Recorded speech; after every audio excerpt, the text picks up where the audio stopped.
खुशामदीद कहते हैं आप सबको जागो लाहौर में। और जनाब, किसी भी खातून के लिए ना माँ बनने का जो मरहला होता है ना, वो इंतहाई मुश्किल होता है। और अगर यूँ कहा जाए कि ख़वातीन के लिए उनकी जो पहली प्रेगनेंसी होती है ना, वो एक पेचीदा भी होती है और सब्र आज़मा मरहला भी होता है, तो मेरे ख्याल से ये गलत नहीं होगा कहना, क्योंकि इस अमर से जुड़े बहुत से हम देखते हैं कि मुआशरती मसाइल अपनी जगह किसी चैलेंज से हरगिज़ कम नहीं होती। और ये एक अलग बहस है कि इस पर भी हम किसी दिन तफसीलन गुफ्तगू करेंगे कि हमारे यहाँ मुआशरे में पहली बार माँ बनना खुशी और फ़ख्र की बात समझी जाती है, और कोई औरत माँ बन गई है तो यकीनन ये खुशी की बात होती है, मगर इस दौरान उसे सेहत के किन मसाइल से गुजरना पड़ता है, किन जिस्मानी तब्दीलियों का सामना करना पड़ता है, और सबसे बढ़कर कि उसे हार्मोन्स की तब्दीली समेत कई तकलीफ दे मराहिल से गुजरना पड़ता है। इस पर कम ही बात की जाती है, और इन बातों पर कोई दूसरा तवज्जो दे या इस सब में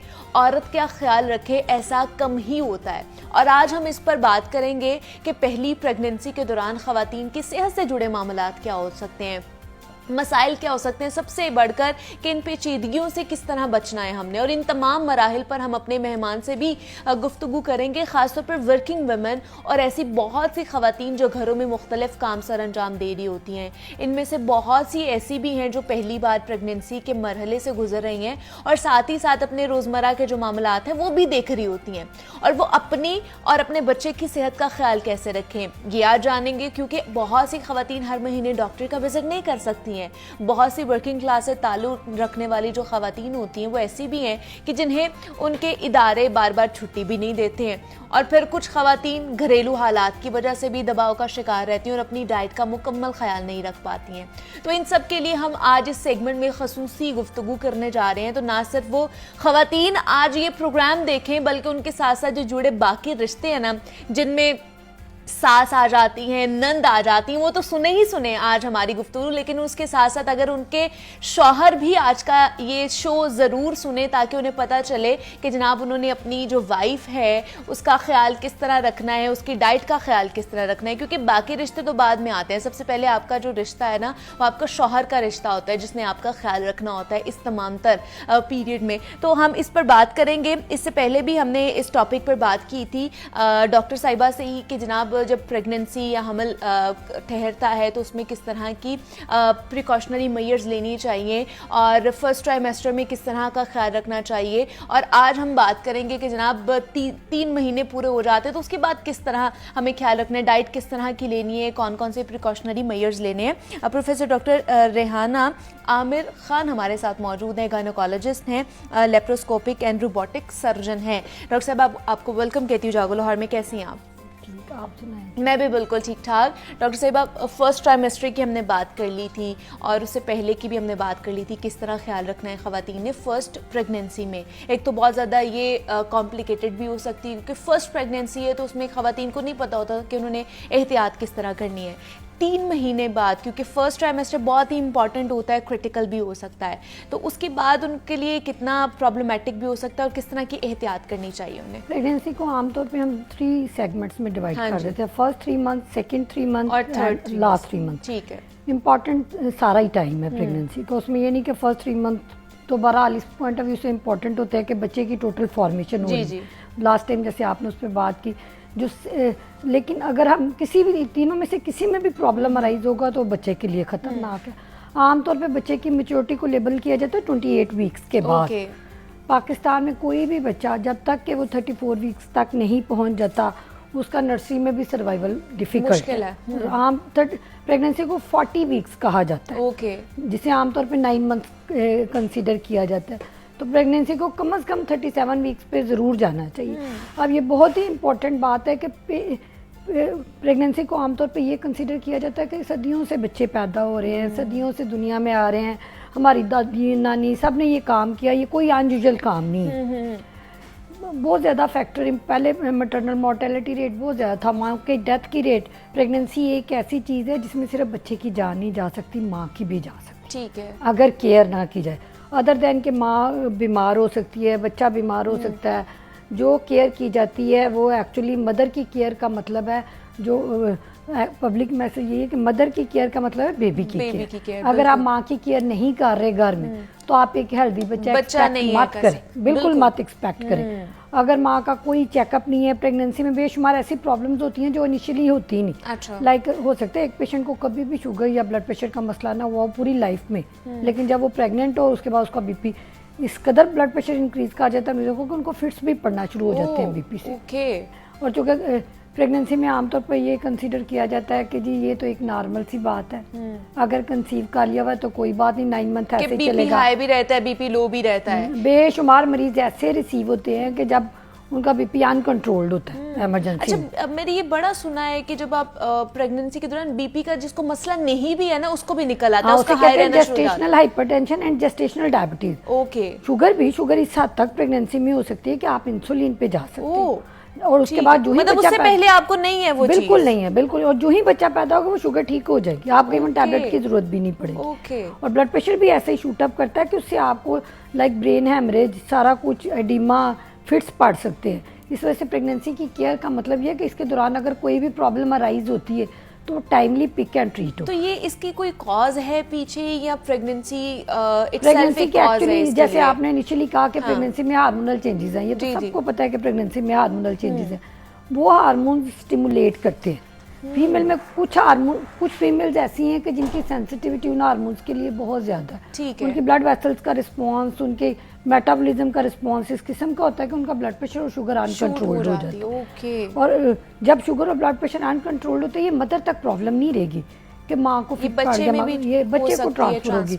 बच्चे का पेट में फोत हो जाना, बच्चे का वक्त से पहले पैदा हो जाना, बच्चे के इर्द गिर्द पानी का कम हो जाना, बच्चे के इर्द गिर्द पानी का ज़्यादा हो जाना, बच्चे को वक्त से पहले दर्दे लग जाना, ये शुगर एक ऐसी चीज़ है जो सारे ये मामलात करेगी। और जो अनफॉर्चुनेट है वो ये है कि ये पता भी नहीं चलेगी जब तक कि चेक नहीं होगी। अच्छा, जब तक डॉक्टर को आप चेक नहीं कराएंगे तब तक पता नहीं चलेगा। फीमेल को आमतौर पे कुछ नहीं कहती बहुत ज्यादा, सिवाय कि हल्की फुल्की इन्फेक्शन रहेगी, यूरिन की, यूटीआई, इससे ज्यादा नहीं। इससे ज्यादा नहीं। जेस्टेशनल डायबिटीज मदर पे इतना इम्पैक्ट नहीं है उसका। लोअर एब्डोमिनल पेन हल्का फुल्का रह सकता है, पेट में दर्द, लेकिन बच्चे पे इसके इम्पैक्ट बहुत ज्यादा, बहुत सेवेरिटी के साथ इसका इम्पैक्ट हो सकता है। अच्छा, दूसरा ब्लड प्रेशर हाई तो रहता है, बहुत सी खवातीन है जिनका प्रेगनेंसी से पहले भी लो बीपी का प्रॉब्लम होता है और प्रेगनेंसी के दौरान भी लो बीपी हो सकता है, तो उन्हें किस तरह के प्रिकॉशनरी मेजर्स लेने चाहिए? प्रेगनेंसी में बीपी लो भी हो सकता है, हाई भी। आमतौर पर लो बीपी को मेडिकल ग्राउंड्स पे उस तरह कंसिडर नहीं किया जाता। लो बीपी अगर तो कार्डियक डिजीज है उससे रिलेटेड है तो डेफिनेटली प्रॉब्लम, ठीक है। अगर तो हार्ट प्रॉब्लम नहीं है और बीपी लो रहता है, इसका सिर्फ 100% रिलेशन आपके इंटेक से है। ओके। क्या आपका इंटेक कम, लाइक जो जैसे आप कह रहे थे कि वर्किंग वीमेंस हैं, वो सुबह गई 8 AM, फिर उन्होंने 2 बजे खाना खाया आके, फिर रात 8 बजे खाया, तो ये 3 टाइम्स द मील जो कॉन्सेप्ट है ना वो प्रेग्नेंट औरतों के लिए नहीं कि 3 दफा खाना। लेकिन यहाँ पे हमारा कॉन्सेप्ट ये भी है फिर डॉक्टर साहिबा के जो प्रेग्नेंट खवातीन है उनको 2 अफराद का खाना पड़ता है, मतलब उन्हें कहा जाता है कि अब तुम एक नहीं हो तुम 2 हो तो तुम्हें 2 लोगों का खाना है। प्रेगनेंसी जो ज्यादा भी खाते हैं एक्चुअली ये नहीं कि आपने 3 टाइम्स खाया और आपने 2 अफराद का खाया, वो प्रेगनेंसी के लिए ठीक नहीं है। अच्छा। और फीमेल के लिए खुद ठीक नहीं है। वो वजन जो है ना वो ज्यादा होना शुरू हो जाता है। वजन के अलावा पेशेंट जब लंबा गैप लेगी लाइक 6 आवर्स का, 8 आवर्स का, उसका हेडेक ही ठीक नहीं होना, का सरदर्दी, वीकनेस ही नहीं, लो मूड में रहेगी, बीपी लो रहेगा। इसलिए प्रेगनेंसी में आमतौर पे ये कंसीडर किया जाता है कि आपने 8 to 10 मील्स लेने, एटलीस्ट 7, और ये पोर्शन में थोड़े खाने, स्मॉल एंड फ्रीक्वेंट मील्स, ठीक है, कि थोड़ा खाना और बार खाना। और उसमें क्या खाएं, मतलब प्रोटीन्स खाएं, दूध दही का ज्यादा इस्तेमाल करें, फलों का इस्तेमाल करें ज्यादा? अगर मैं एक सिंगल वर्ड बोलूं तो वो सिर्फ ये होगा कि प्रेगनेंसी में कार्बोहाइड्रेट डाइट कम रखें। जैसे राइस कम लें, ना लें, शुगर तो बिल्कुल ना लें, ठीक है।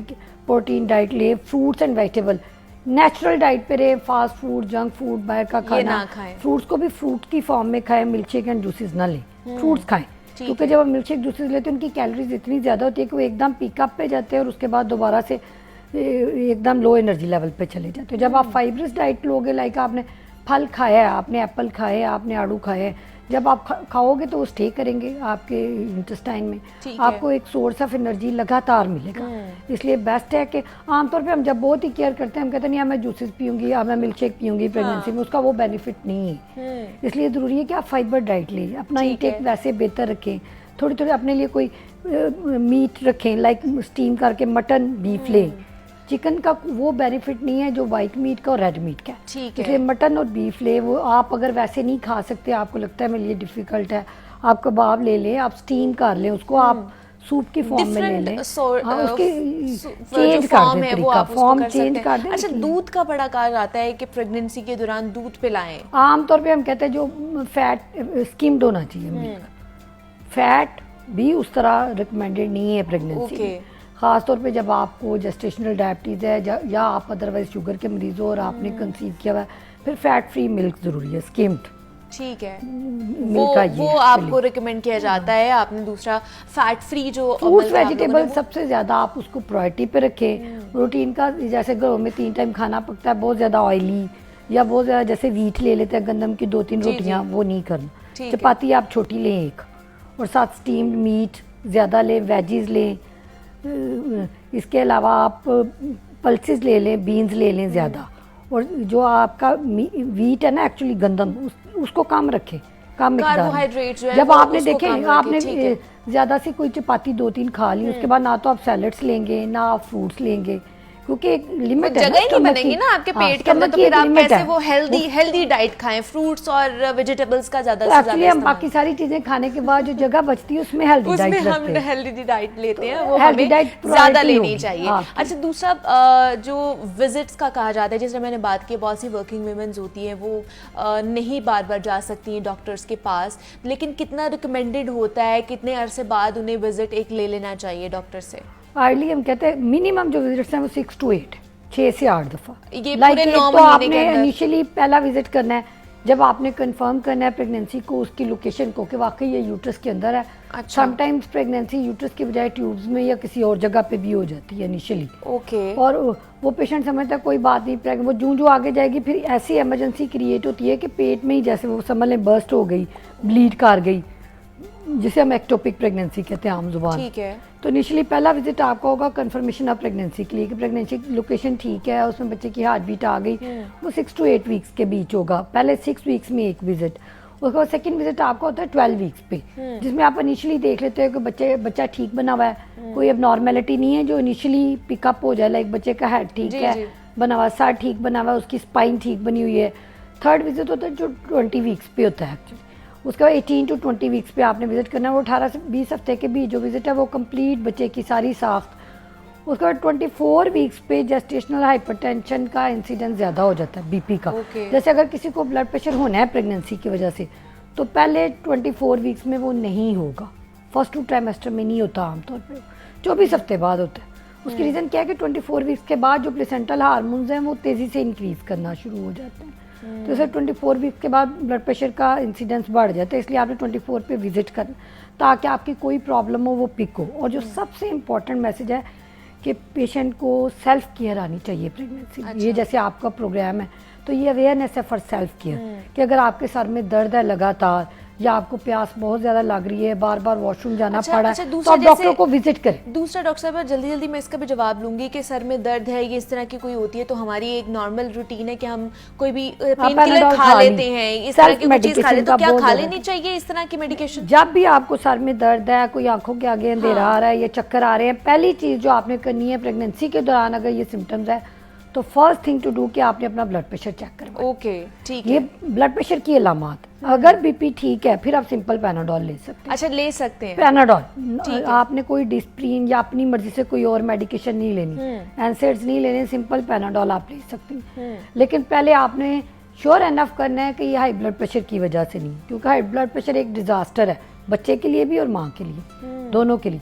और पेशेंट जब आते हैं, जब आमतौर पर जो पब्लिक सेक्टर हॉस्पिटल है जहाँ वो एरिया एक आता है या वो लोग आते हैं जिनकी प्रेगनेंसी में कोई केयर नहीं, जो अनीमिक भी है, जिनको खून की कमी भी है, जिनको ब्लड प्रेशर भी है, इस हालत में आता है कि लाइक उनको फिट्स पड़ रहे होते हैं ब्लड प्रेशर की वजह से, और उस सारे को इमरजेंसी के तौर पे ट्रीट किया जाता है। बिल्कुल ऐसे इन सारी प्रॉब्लम्स को हम कंट्रोल कर सकते हैं अगर कि हम टाइमली एंटीनेटल केयर को DHQ के लेवल पे, BHU के लेवल पे, अवेयरनेस प्रोग्राम्स चलाए अपने बिल्कुल रूरल ऐसे ही एरियाज में, not only urban areas. Exactly वहाँ पे क्योंकि ज़्यादा ज़रूरत है इस चीज़ की। और वैसे भी जिस तरह हम बीपी हाई होने की बात करें, इसको वैसे भी साइलेंट किलर कहा जा सकता है, कहा जाता भी है।